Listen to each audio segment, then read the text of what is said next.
Welcome to Legal Toolkit, bringing you the latest legal trends and business initiatives to help you manage your law firm. With your host, Jared Correia.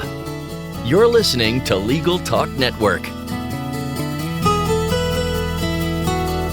Hello, friends. Welcome to another episode of the award-winning Legal Toolkit podcast here on the Legal Talk Network. If you were looking for the halcyon days of 2019 before you even knew what a murder hornet was, well, yes, so am I. If you're a returning listener, welcome back. If you're a first-time listener, welcome home. And since I haven't actually recorded a podcast, a new one, in about 3 months, if you're the year 2020 AD, bite me. As always, I'm your show host, Jared Correia, and in addition to casting this pod, I am the CEO of Red Cave Law Firm Consulting, which offers subscription-based law practice management consulting services for law firms. You can find out more about us at redcavelegal.com. I'm also the COO of Gideon Software, Inc., which offers chatbot software built specifically for law firms. Find out more at www.gideon.legal. Lastly, if you want to listen to me on another podcast, I do record one with my wife, which is called The Lobby List, and we talk about family travel. Check us out on iTunes. But here, on the Legal Toolkit podcast, we provide you with a new tool each episode to add to your own legal toolkit so that your practices will become more and more like best practices. And in this episode, we're going to talk about how to get press coverage for your law firm. So let's break up this horrible news cycle, shall we? Now, before I introduce today's guests, let's take a moment to thank our sponsors. We would like to thank Alert Communications for sponsoring this podcast. If any law firm is looking for call, intake, or retainer services available 24/7, 365, just call 866-827-5568. Scorpion is the leading provider of marketing solutions for the legal industry. With nearly 20 years of experience serving attorneys, Scorpion can help grow your practice. Learn more at scorpionlegal.com. Abby Connect has delivered premium live receptionist and answering services to lawyers since 2006. You can try them out for free at abbyconnect.com. TimeSolve is the #1 web-based time and billing software for lawyers. Providing solutions since 1999, TimeSolve provides the most comprehensive billing features for law firms big and small. www.timesolve.com. Alrighty, go buy those products. My guest today is, drumroll please, Janet Falk of Falk Communications and Research. Janet is a public relations and marketing communications consultant for lawyers and other business professionals, and she's based in New York City. Welcome to the big show, Janet. Jared, I'm so excited to be here and speak to the attorneys and friends of the Legal Toolkit. Thank you for inviting me. Oh, my pleasure. I know we've had this on the books for a little bit, so I'm glad to finally do this with you. So I always try to start off with an icebreaker question, and you do some interesting work in Manhattan. You volunteer a lot in terms of Roosevelt Island. So I'm not sure if everybody knows what that is. Can you talk a little bit about what Roosevelt Island is, the history behind it, and then what are your current efforts surrounding it? Sure. Roosevelt Island is the small, narrow island between Manhattan and Queens in the East River. It became better known in 2015 when former Secretary of State and New York State Senator Hillary Rodham Clinton launched her campaign here for president. And it became even better known when Cornell University and Technion, the Israel Institute of Technology, opened a campus for graduate studies in technology in 2017. And the island really has an interesting history of innovation and technology, which didn't start in 2017. It housed the first poorhouse in New York City, a penitentiary, a lunatic asylum, and hospitals. They were all built here in the middle of the 19th century to keep those social ills away from everybody else. And this is where the innovation starts. Roosevelt Island is home to the Smallpox Hospital, built in 1856. It was the first hospital to quarantine patients with smallpox, which was a highly infectious disease, something I think we can all relate to now. And when you think about income inequality, the wealthy patients were on a different floor from the poor patients, if you can believe that.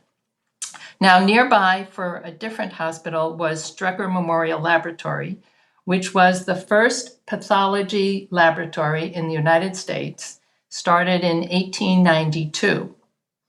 Now, moving forward a little more quickly, the first residents moved here in 1975, and disabled residents lived in the community in specially designed apartments, so they were integrated with everybody else.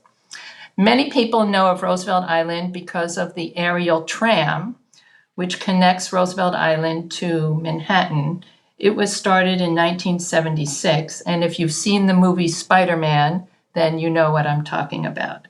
It is the first commuter aerial tram in the United States. There's only one other, and that's in Portland in 2007, which is a much shorter ride. Nowadays, 15,000 people live on Roosevelt Island.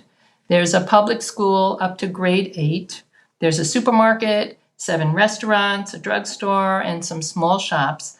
But if you want to buy shoes or you want to buy a sofa, you have to go off island.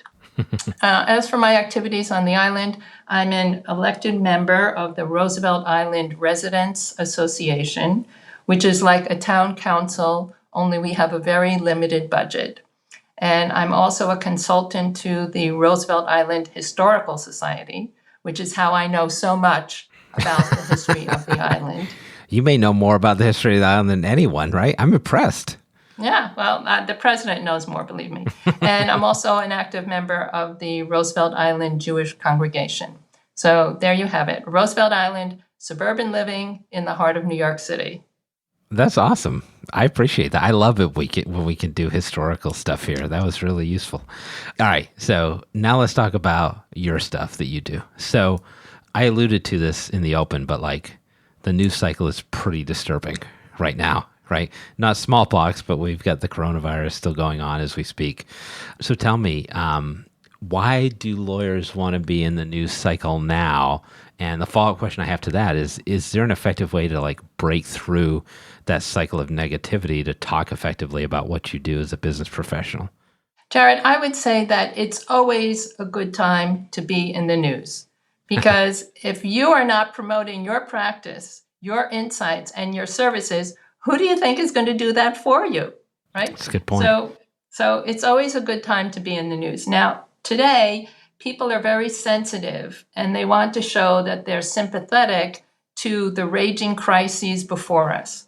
COVID-19, unemployment, poor economic conditions, racial inequality, need I go on? And you don't want to seem that you are unaware that these issues are bubbling up in society, but you also want to be careful that you're not just paying lip service. If you don't have something substantive to add to the conversation, it is okay to be silent about the conversation on those major crises confronting us. Yeah. And people who have a practice that relate to those issues, of course, they should be speaking out about the services they provide, the solutions they offer, and how they can help individuals or business owners, business executives and corporations, anyone who is being affected by these conditions. I ask you, how will potential clients and referral sources learn that these attorneys are ready to help them? Only if they see them on TV, hear them on the radio, or read about them in the news. So here's an example. Say you're an employment attorney. You can share tips on how you can document that someone has been laid off from their job because they refused to work in an environment where their employer was not providing safe conditions. So that's a great way for an employment attorney to be talking about what he can do for people in distress on the plaintiff side. Now, if you are known as a source who can comment on civil rights cases for people who have experienced racial discrimination, then of course you should be raising your hand. And of course you should be advocating for victims of police brutality. And you can be commenting on what's happening in another venue as a third party. Now, here's an idea. I know that trust and estates attorneys in some firms in New York are providing free consultations to draft wills for healthcare professionals and frontline responders. So these are people who are offering services for employment-related issues, civil rights, discrimination, trust and estates services. And I think that this is the time for them to be stepping up and raising their hand as to what it is that they bring to the table. Now, for other practices, most attorneys are probably treading water, and they're waiting for the conversation to change, and then that's when they're going to step forward. So Here are the reasons why you might want to be in the news. Of course, you want to attract clients. That's obvious. And of course, you want to be top of mind with your referral sources. If you're filing litigation, you might want to put pressure on opposing counsel, because people will read about the case in the news and they'll think, I'm not going to do business with these people. They're obviously not good citizens. You might want to build your reputation. You might want to keep in touch with your current and lapsed clients, or keep in touch with the many people in your circles, the people you went to law school with, the people who you were on the other side of a transaction or on the other side of litigation. Maybe you served on a committee with the local bar association. Maybe you want to recruit employees who want to work for that hot firm that's always getting in the news. And if you're on the board of a nonprofit that is dealing with economic issues or civil rights issues and so on, then you can be speaking on behalf of that nonprofit and advocating for an issue. So put it all together, reporters call the people they know. They don't call you Ms. or Mr. Attorney if they haven't heard of you, because they don't know who you are and what you have to say and why anybody else should care. So you should be thinking of who you want to reach among the audiences that I mentioned and why you want to be in touch with them. And then you have to position yourself to be seen in those publications and those media outlets where they are looking for information and when they are looking for resources. Right. So I think that's great. I think that's a good rundown of why people should be in the news, the value it has. So you talked about being in the publications that other journalists are reading. Can you talk about some other ways that attorneys can attract the attention of reporters and news outlets? The way that I like to guide my clients to attract attention is to introduce themselves in a formal way that explains who they are, what their background is, and why somebody else should pay attention to them, because they have the finger on the pulse of the market. Now, I use a tool called a media profile, and I hope we can include a link to that in the show notes so that people can see what it looks like. Well, before we get into media profile, let's take a break, hit up our sponsors, and then we'll come back and talk about that. But that'll be in the show notes so folks can check that out. So as I said, we're going to take a quick break here so that we can get some information out from our sponsors, without whom we wouldn't even have a podcast. So let me draw your attention to some of those sponsors right now, and we will be back momentarily. As the largest legal-only call center in the U.S., Alert Communications helps law firms and legal marketing agencies with new client intake. Alert captures and responds to all leads 24/7, 365 as an extension of your firm in both Spanish and English. Alert uses proven intake methods, customizing responses as needed, which earns the trust of clients and improves client retention.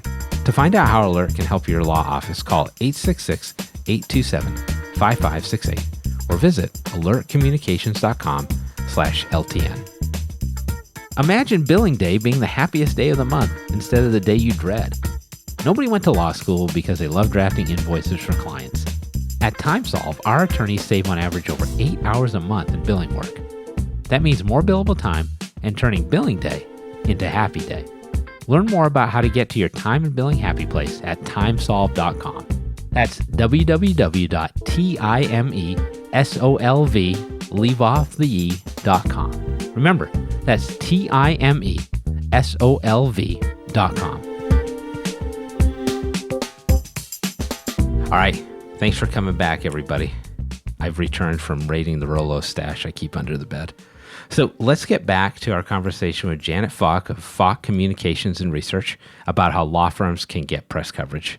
Now, Janet, when we left off, you were talking about creating a media profile as a lawyer and how that can attract the attention of reporters and press outlets. So can you dive into that now and talk about how to set one up and how that works? Great. I'm happy to do that. So a Thanks. media profile is designed to answer 3 questions.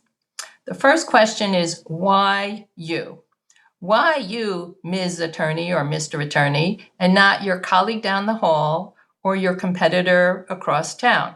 What is it that you know that other people need to hear more about, that you are an authoritative and insightful resource?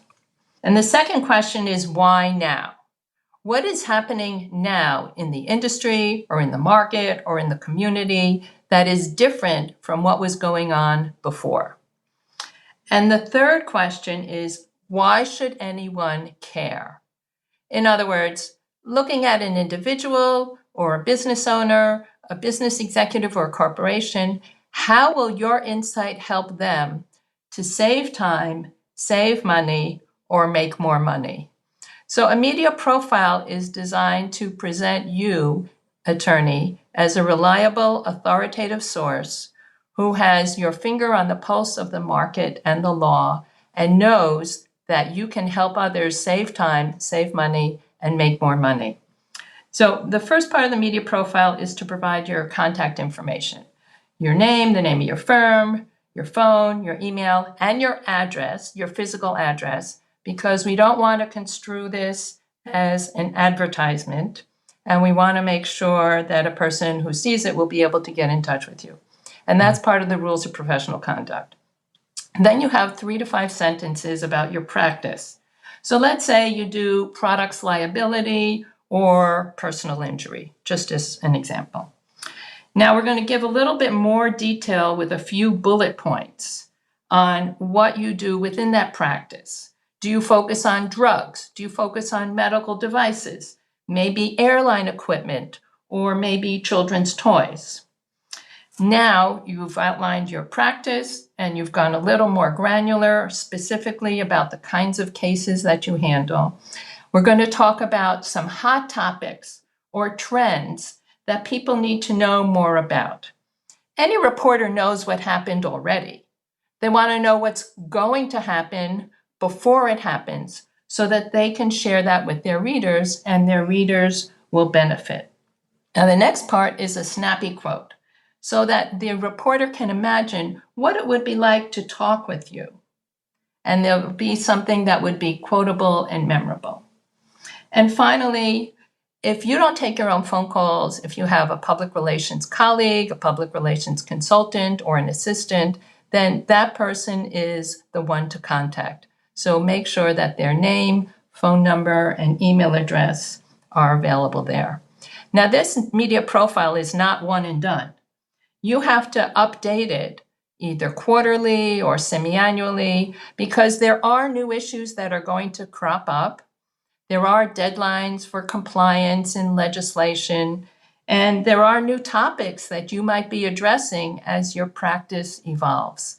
So the media profile is the professional way to introduce yourself to reporters and raise the flag and stake out your territory so that they will know why they should talk to you, what kind of issues you focus on, and how to get in touch with you.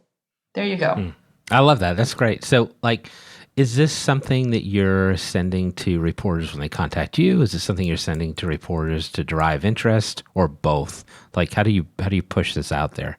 I introduce my clients, my attorneys, whatever executives I'm working with, I introduce them to reporters. I identify reporters who are going to be interested in specific issues, and then I get in touch with them and I say, given your interest in product liability in the airline industry, I thought you would be interested in speaking with Jared Correia, and here's background information. Happy to arrange a conversation. Oh, and please don't call me. I know nothing about products liability in the airline industry. However, so this makes a lot of sense to me. And then a follow-up question I have is I see a lot of attorneys who are building out a presence on social media. Is that also a way that you could attract reporters as well? I would be a little more circumspect about that. Reporters are always looking for sources and ideas for stories. And when they get your media profile or they learn your name, they're going to check you out. They're going to look at your website, your LinkedIn profile, whatever activity you're doing on LinkedIn, your Twitter, your Facebook, and so on. And all of that should fit together. It should all be consistent. And your social media presence, in my mind, should confirm that you are the attorney that you say you are on your website and in your media profile.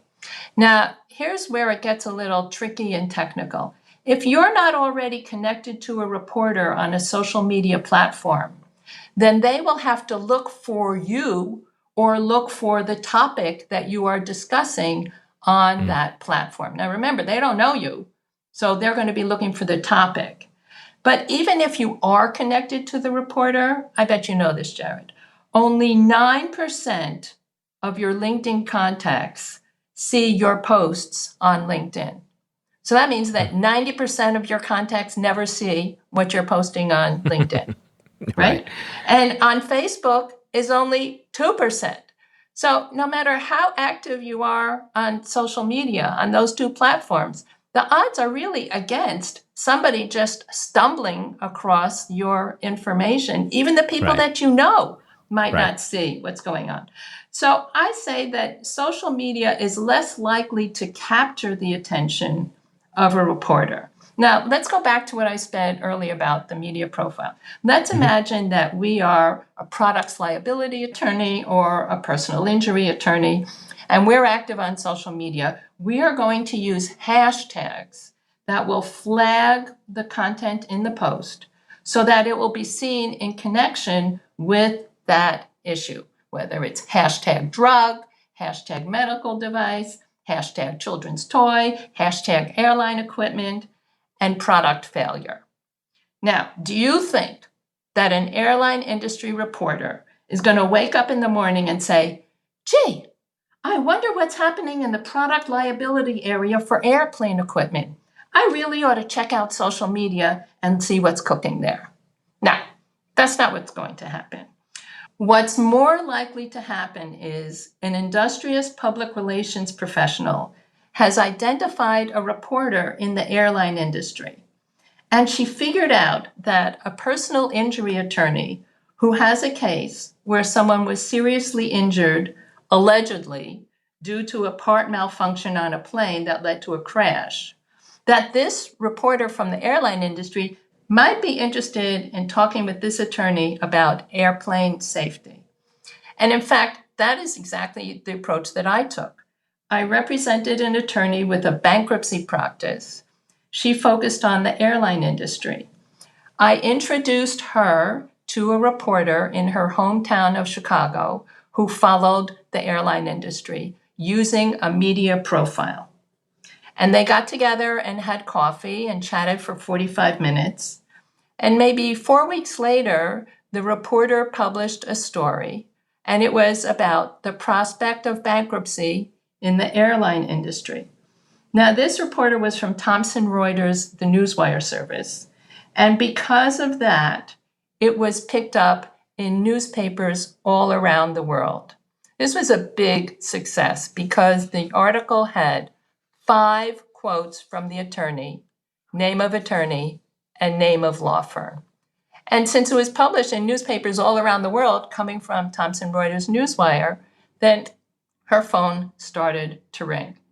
Now, did that reporter get the idea about bankruptcy and the airline industry from social media? No. So my idea is you cannot control who will see your social media posts or when. It's up to the platform's algorithms. So social media activity is more like a resource and a complement that confirms you are who you say you are. It's so hard to be seen in the flood of social media waters if you are not already in touch with the reporter. And even then, you may not rise to the surface. So let's pursue the media profile, and then we can do social media activity after that. Gotcha. I think that's a good combo platter. I said we weren't going to get dark, and here we are talking about plane crashes and products liability. Let's take another break here. I appreciate your helping me to cover this topic. Janet, let's listen to some more words from our sponsors before we come back and wrap this program up with one final segment. Your legal work requires your full attention. So how can you build lasting relationships with new or existing clients while juggling your caseload? Try Abby Connect, the friendly, highly trained, and motivated live receptionists who are well known for providing consistent quality customer service and support to law firms just like yours. Every connection matters. So call Abby Connect today at 833-ABBY-WOW to get started with your free 14-day trial and $95 off your first bill. Now more than ever, an effective marketing strategy is one of the most important things your law firm can have, and Scorpion can help. With nearly 20 years of experience serving the legal industry, Scorpion has proven methods to help you get the high-value cases you deserve. Join thousands of attorneys across the country who have turned to Scorpion for effective marketing and technology solutions. For a better way to grow your practice, visit scorpionlegal.com. Thanks for staying with us. We're here, and we haven't even talked about coronavirus that much. It's great. Anyway, we will now continue on with Janet Falk of Falk Communications and Research, who's been telling us how to get press coverage in the modern age. Let's find out more. All right. So the goal here is obviously to get reporters to talk to you. And we've mostly discussed like how you do that. But what happens when reporters actually start calling? Do you have advice for attorneys on how to actually interact with the press? And what happens if somebody calls and you're not expecting it? How can you get good on your feet if you're not already? So two-part question. Right. So I have 3 tips, and I hope we can include in the show notes 5 tips, which I think everybody should pay attention to. So the first 2 one more bonus is, tips. Great. Yeah. Right. So the first one is a reporter is not your friend. Even if you went to law school, even if you were in the same sorority, the reporter is doing her job and is not your friend. So don't get yourself into trouble by saying it's off the record, it's on background, not for attribution. No, everything that you say is on the record. If you don't want to see it in print and you don't want to hear it on the TV or the radio, don't say it. A reporter is not your friend. The second thing, and this is the most important thing you will probably hear all day, is prepare. Prepare for this interview. A media interview is a bad time for an original thought. What I suggest you do is you come up with 3 bullet points and you print them out in 16-point font. Guess what? You're having this interview on the phone. The reporter has no idea that you have a cheat sheet on your desk helping you to remember the 3 points that you want to emphasize in your conversation with the reporter. Now, here's the third thing. How to be quotable. You can use an acronym. You can use an analogy, clear as day, clear as mud. You can use an anecdote that explains what would happen if certain circumstances arise. You can use alliteration, like I just did. Acronym, analogy, anecdote, alliteration. They all start with the letter A. See how well quotable done. this is? You can use a visual image so that a person can imagine the scenario. You can make a reference to popular culture, right? Jared, you're in Boston, Sweet Caroline, hands, washing hands, don't touch me, I won't touch you, right? Wait, is that how it goes? No. Almost. You can use rhyme, you can use wordplay. So all of these approaches are tools that will make you more quotable. So that's the first thing. The second thing is when a reporter calls you and you haven't been in touch before or you're not expecting the call, then you have to think one of 2 scenarios. The reporter knows something that you do not know yet, or the reporter knows something that you are not authorized to talk about yet. So the first thing you have to do is figure out, why is the reporter calling? And then you can figure out what you're going to do next. So you might think the reporter is calling about your client where there's a union group that's organizing the employees, Or you might think that they're calling about the COVID-19 vaccine that your pharma client is developing, but no, it is not about that. It is about something else. It's about the hush-hush M&A deal that you're not allowed to talk about. It's about a fire in the parking lot at the plant in Dayton, Ohio. It's about the CFO who's embezzling money. It's about something entirely different. Now, what are you going to do? So what I suggest you do is first you delay. You say, I'd really like to talk with you, but I have someone in my office right now, or I have someone on the phone right now. So why don't I get your name and your phone number and your email address? Now listen, in case I need to gather additional information so that I can be more helpful to you, please let me know exactly what you would like to discuss. So this way you are teaming up with the reporter. You're saying, I want to talk with you, but in case I need to gather more information, please let me know exactly what you want to talk about because I want to be helpful to you. And then you close with, I will call you back in 30 minutes. There is no news story that's so important that it cannot wait for 30 minutes. So now you've gotten the reporter's contact information. You know that they're calling because there's issues of racial discrimination at that plant in Dayton, Ohio. And now you're going to call the client. You're going to call the client. You're going to get permission to talk to the press. And you're going to find out what's going on because the reporter knows something that you do not know or that you were not prepared to talk about. Now you've called the client. You've gotten some information. Come up with your 3 bullet points in 16-point font. Come up with your analogy, alliteration, quotable reference so that the reporter will write down what you have said, and then call the reporter back. Don't think that you can get away with not calling the reporter back after 30 minutes. They're expecting your call. You promised them. And if you don't talk to them, guess what? They're going to talk to somebody else. They're going to talk to a competitor of the client. They're going to talk to a disgruntled employee. They're going to find somebody else to talk to. So find out exactly what the reporter wants to ask you about, get in touch with the client and get the details, come up with your 3 bullet points of what you want to discuss, and make something quotable that will go along with it, and call the reporter back because you don't want to burn that bridge. The reporter is going to come back to you. That's a pretty good roadmap. We even got down to font size. Very nice. We've got time for one last question, I should say. So can you talk a little bit about press releases, which I know law firms are not particularly familiar with? Do you have any best practices surrounding those? Right. A media profile is timeless, but a press release is time sensitive. It says, pay attention now, this is important. And you're trying to grab the reporter's attention so that they will call you back and you can provide more information. So the first thing you want to do is come up with a good headline and put that in your subject line. If at all possible, use a household name. But if that's not available to you, then come up with something snappy that will grab the reporter's attention. Yep. You have to explain why this issue matters now, whatever it is that matters now, whether it's a transaction or whether it's litigation. Then you have to work backwards. You have to say, what is it that I want the news story to say?